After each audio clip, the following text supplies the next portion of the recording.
Hello everyone and welcome to our review of the latest game mode to Battlefield 5, which is of course Firestorm. Now most people who are familiar with the Battlefield franchise will already know most of what there is to tell about Firestorm, but if you're not familiar, it is essentially Battlefield's first entry into the Battle Royale genre.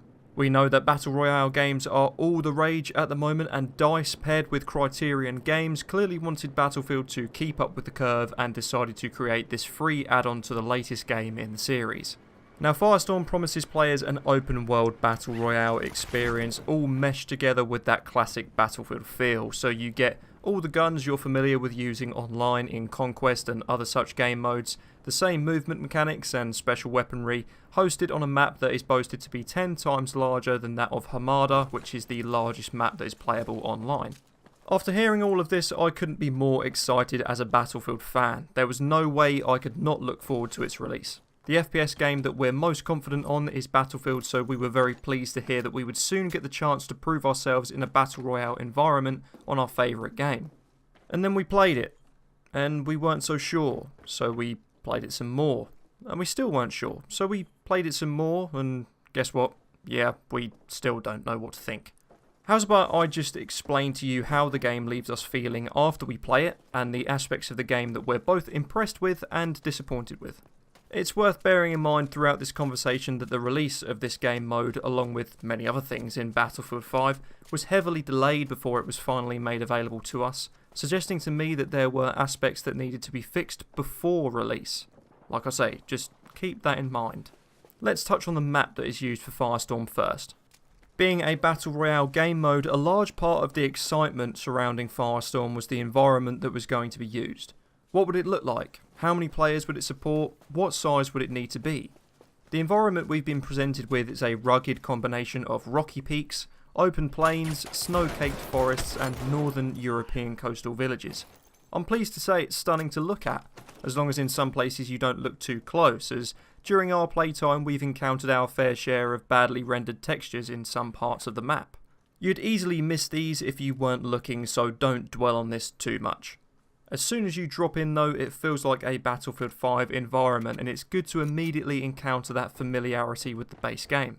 However, is the map really 10 times larger than Hamada like we were led to expect when details about Firestorm first started to leak? Well, yeah, it is, but it's kind of not. Allow me to explain. On screen right now is a bird's eye view of the entire Firestorm map, courtesy of the website VG247.com, so thanks to that. And it has a map of Hamada laid over the top of the base image. As you can see, Firestorm is without doubt a number of times larger than Hamada, by the looks of things about 10 times larger. But as you first get flown into the map at the beginning of the game, only a portion of the map is actually available to you. This portion is probably 4 times larger than Hamada. Still a decent size, but we thought we'd be getting the whole map every game. Why make a map so large if where the Firestorm starts constantly changes? I believe DICE and Criterion would have made the decision to do this so that it keeps the map feeling fresh. What I mean by this is that it restricts you from going to or seeing the same places over and over again.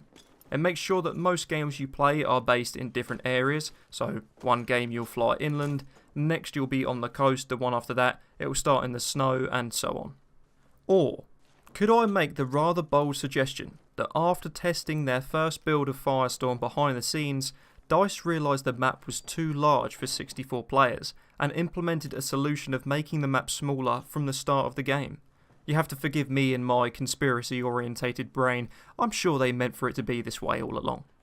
On the flip side, if they did realise the map was too big for 64 players, why not add more players? Surely they had enough time during the development stage to create servers that support more than 64 people on a certain game mode. This really does disappoint me and other players. The whole map is there, ready to be played, but we can't access it due to the storm. To add to this, games like Fortnite and Apex Legends have already proved that Battle Royale games can be brilliant fun when hosted on maps that aren't photorealistic, so it's not like the storm restricts us at the beginning of the game to show the map off. It's a great looking environment, but whilst I'm playing, I'm not looking to stop and smell the flowers or gaze at how beautiful the ocean is. Speaking of the circle, or storm, or Firestorm, as it's aptly named in this game, I think the developers deserve a massive pat on the back for this one. They nailed it. Someone obviously sat down and thought to themselves, how can we make the so-called circle in our Battle Royale game different? Well, what about a circular swirling inferno that devours everything in its path as it closes in around you and the enemy? Yeah, cool, that sounds perfect, let's go with that. It's honestly the most haunting way I've seen of reducing the map size during any Battle Royale game on the market right now. I'm really impressed with this creative solution to avoid a storm that feels just as stale as all the others. There is an aspect of the storm that I would like to touch on though. Visibility inside is very bad and makes looting or making your way through damaged structures to get back inside the circle more challenging than maybe it should be. The wall of fire that separates the storm from the rest of the map is also extremely opaque. Very realistic, but during a game means that enemy players coming out of the storm can only be seen at the very last minute. You can't really hear them coming either, as the storm creates a large amount of noise as the fire rages near you, noises that can sometimes be very similar to footsteps as it crackles away, but will ultimately drown out the noise cues of real players. Here's an example.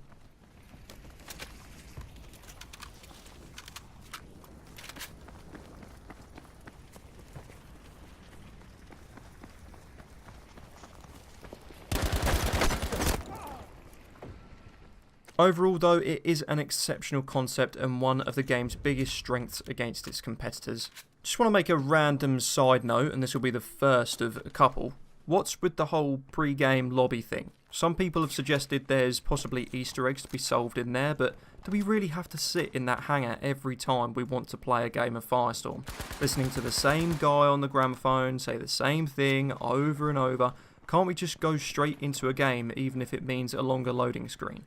And we already know that classes don't make a difference in Firestorm. There's literally a message telling you that when you first play the game.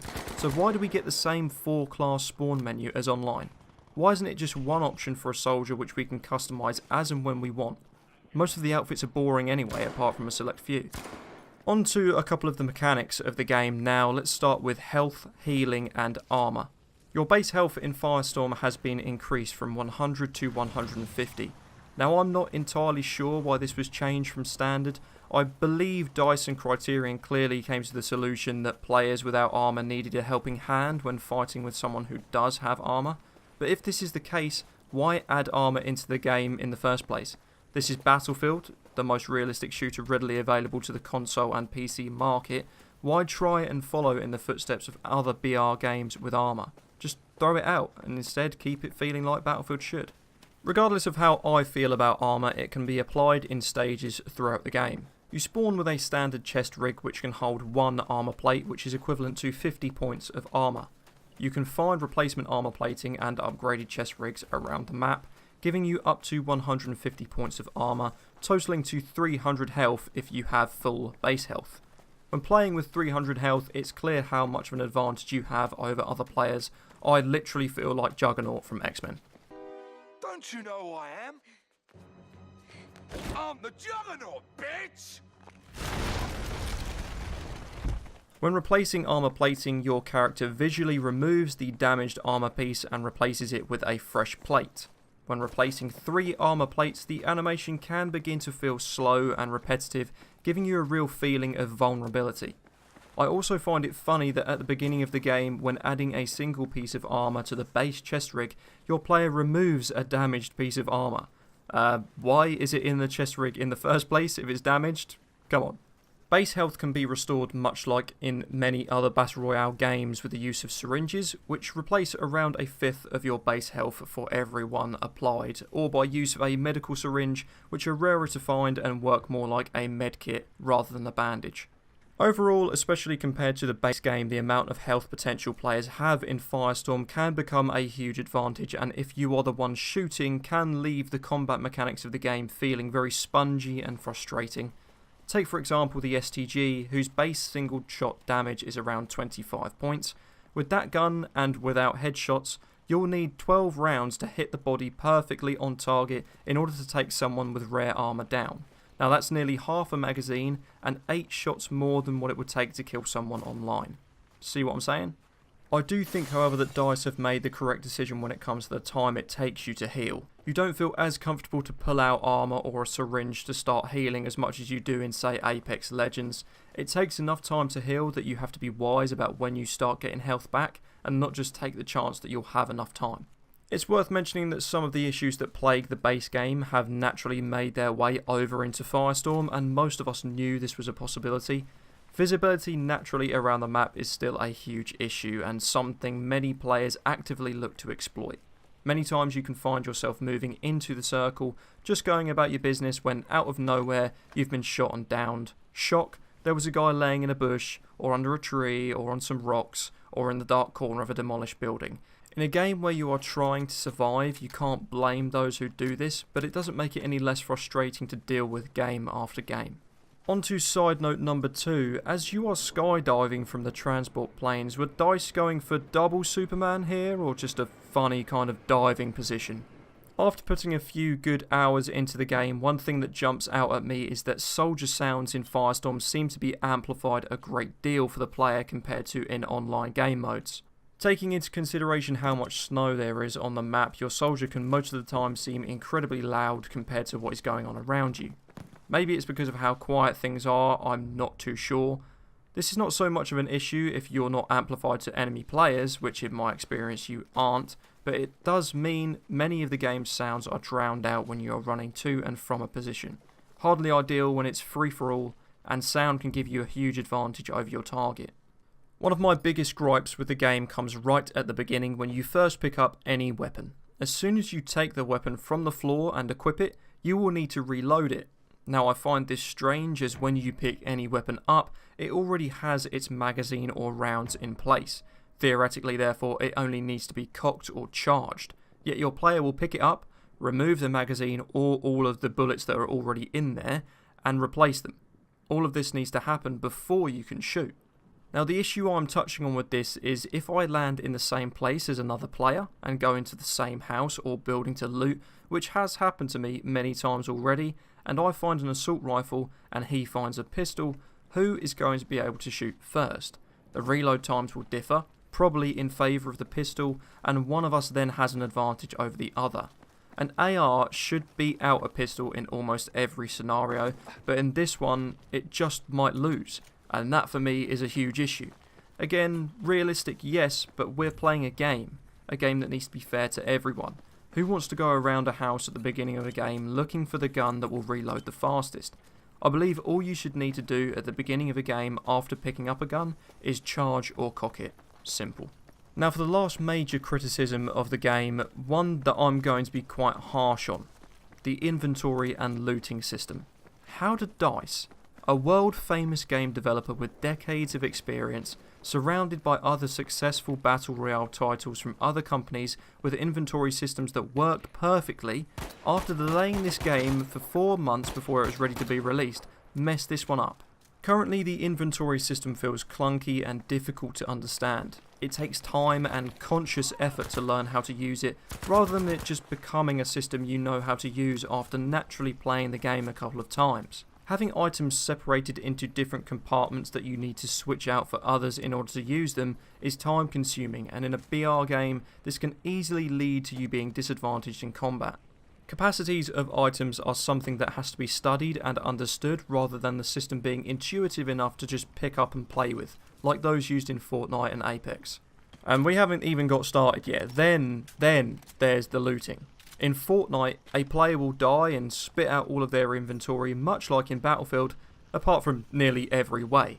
In Fortnite it's nice and laid out, and all ammo can be taken with your harvesting tool equipped without the risk of picking up unwanted guns. In Firestorm, all items are spat out into a confused and hard to understand jumbled mess, many items of which lay on top of other items, meaning you can't access what you want out of the pile.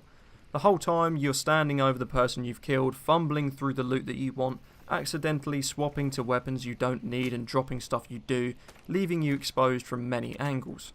What is amusing though, is that the developers of Firestorm knew full well that this wasn't a great system and would eventually need changing, but decided to release it anyway. Funny, right? It's like a practical joke. Hey, you've been waiting for this for 4 months, but we're going to give it to you with a looting system which we know is broken, haha. The last thing I'll mention before I bring the video to a close is vehicles. We were all interested to find out how DICE would balance the destructive power of a tank to the relative lack of defensive capabilities an infantry soldier has in a Battle Royale game mode, should he or she not find a rocket launcher of some kind. Simply adding a fuel mechanic, which I have to say is quite punishing and runs out quite quickly, is enough to make sure tanks and armoured vehicles don't rule the roost. Cars are also incredibly useful and really have a place in the game when needing a fast mode of transport, especially when playing with a full squad and running from the storm. The mechanics of cars in this game are also good and don't leave you feeling too out of control. Battlefield is no Gran Turismo obviously, but they did a good job. Well done DICE and Criterion, well done. But to round out the video, even with all the negatives taken into account and accepting them for what they are, how does the game feel? What's it like to win, to finally grab that V for victory, the dub, to be the top squad, the guys who come out on top, the champs, the top dogs of the lobby? Well, it's a bit underwhelming really. The game just kinda ends. You're just stood there. Yay. Oh, and a green smoke grenade goes off, that's cool I guess. And then you do a walkout in front of the Firestorm, which isn't really any different than when you get top squad in Conquest, but oh well. You must get loads of points though, right? I hear you say.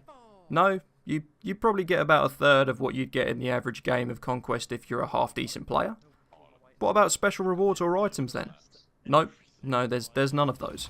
So why should I play Firestorm exactly? That's the question you must be asking, right? I don't really know. Because it's fun? No, that's not right. Because it's a challenge? No, that's not right either. Oh no, because it's better with friends. Yep, that must be it. Because it's better with friends.